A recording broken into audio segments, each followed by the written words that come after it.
Bonjour à tous. Aujourd'hui, on fait le commentaire de l'exercice 4 de spécialité du sujet Métropole 2014. Donc, c'est un exercice où on parle de bassins pour l'élevage de poissons et où on a un échange de poissons entre les bassins. Et donc, on a deux suites AN et BN qui dépendent l'une de l'autre. Donc, a priori, on va être dans un exercice plutôt classique de suite où les suites sont interdépendantes. Donc, on va avoir une suite AN et une suite BN, telle que AN plus 1 dépendent de AN et BN plus 1 dépendent de AN et BN.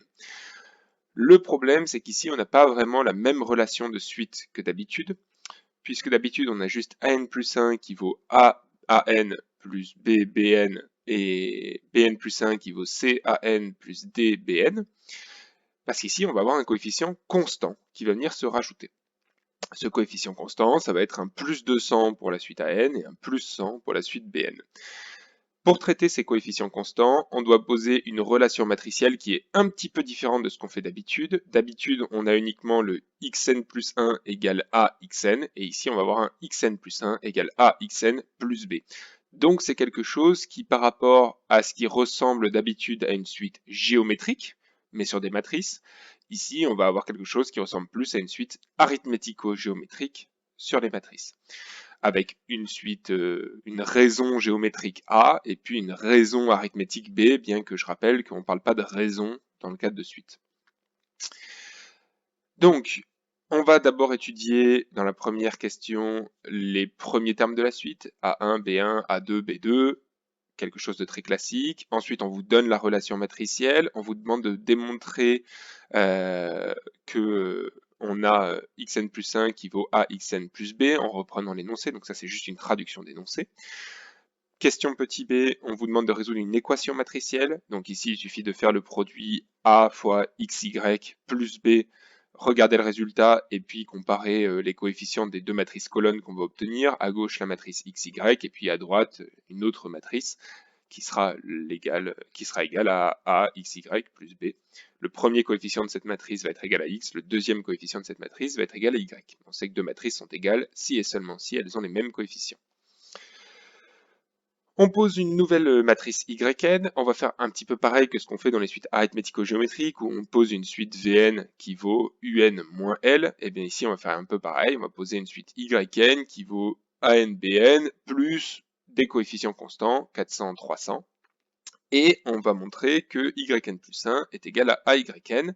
Ça, on le fait exactement pareil que d'habitude, où on montre que xn plus 1 vaut axn. Et bien, on multiplie a et yn, et on regarde bien que ça nous donne les termes n plus 1, c'est-à-dire an plus 1 plus 400 et bn plus 1 plus 400, qui sera la matrice colonne yn plus 1. Troisième question, pour tout entier naturel, on pose une dernière suite, zn, qui vaut y2n. Alors 2n, ça veut dire que si je veux z2, par exemple, ce sera y4, si je veux z3, ce sera y6, d'accord? Je multiplie par 2 l'indice. Bon, première chose qu'on demande de démontrer, exactement de la même manière que pour la question petit c, zn plus 1 égale a carré zn, et ben je calcule le produit a carré zn, et je montre que ça fait bien zn plus 1. Et maintenant, il faut en déduire que zn plus 1 vaut 2zn. Alors, comment est-ce qu'on peut en déduire ça? Eh bien, la matrice a carré, si on la calcule, c'est 2 fois l'identité. Et on sait que multiplié par l'identité ne change pas la valeur de la matrice. Donc, a carré zn, c'est 2 fois l'identité fois zn, et identité fois zn, ça fait zn, donc ça fait 2 fois zn, et donc on retrouve bien que zn plus 1, c'est 2 fois zn. Pour la 3 petit b, on admet que cette relation de récurrence permet de conclure que pour tout entier naturel n, y2n est égal à 2 puissance n y0. Et on veut en déduire une relation à peu près similaire sur y2n plus 1 et y1. Faites très attention, ici multiplié par la matrice y ne vous permet pas d'écrire que y fois y2n est égal à y2n plus 1. Je rappelle, ce n'est pas une puissance, c'est un indice. Donc ici, il faut faire un truc qui est un petit peu sournois. Vous avez une relation de récurrence entre yn plus 1 et yn. Vous savez que yn plus 1 est égal à ayn. Donc en particulier, vous savez que y2n plus 1 est égal à ay2n. De la même manière, vous savez que y1 est égal à y0. Donc vous pouvez écrire que y2n plus 1, c'est a fois y2n. Vous savez que y2n, c'est 2 puissance n y0. Donc c'est égal à a fois 2 puissance n y0, et a fois y0, ça va vous donner y1, donc c'est bien 2 puissance n, y1. Donc ici, on parle de multiplication par la matrice A et pas par la matrice Y. Faites très attention, ce ne sont pas des puissances, ce sont des indices.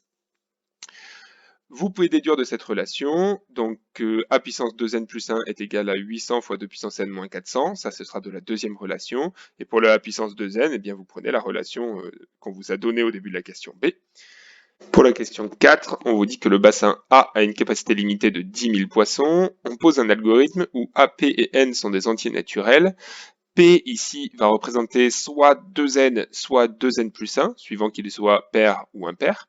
Donc s'il est pair, je prends P représente la valeur 2N et du coup N c'est bien P sur 2 et je calcule 600 fois 2N moins 400, donc je calcule A puissance A indice P, puisque P représente 2N, qui vaut bien 600 fois 2N moins 400. Donc ici, si P vaut 2N, on a bien N qui vaut P sur 2.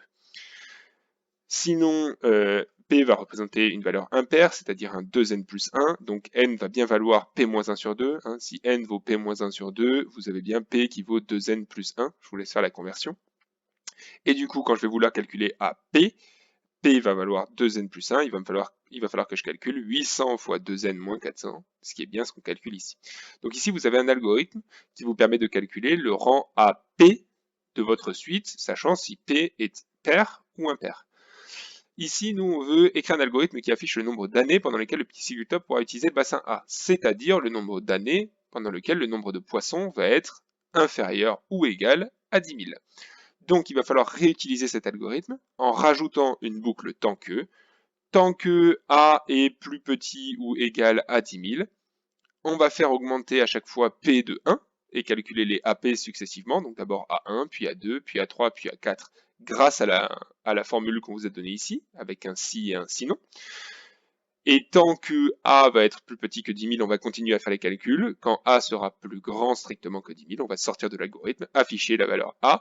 Mais c'est pas A qui va être intéressant, puisque A, ce serait le nombre de poissons. Ce qui va être vraiment intéressant pour nous, c'est P, c'est-à-dire le rang de la suite, c'est-à-dire le nombre d'années qui se sont écoulées pendant lesquelles on a pu cultiver les poissons, on a pu élever les poissons, et qu'on ne pourra plus le faire puisqu'on a dépassé la valeur 10 000.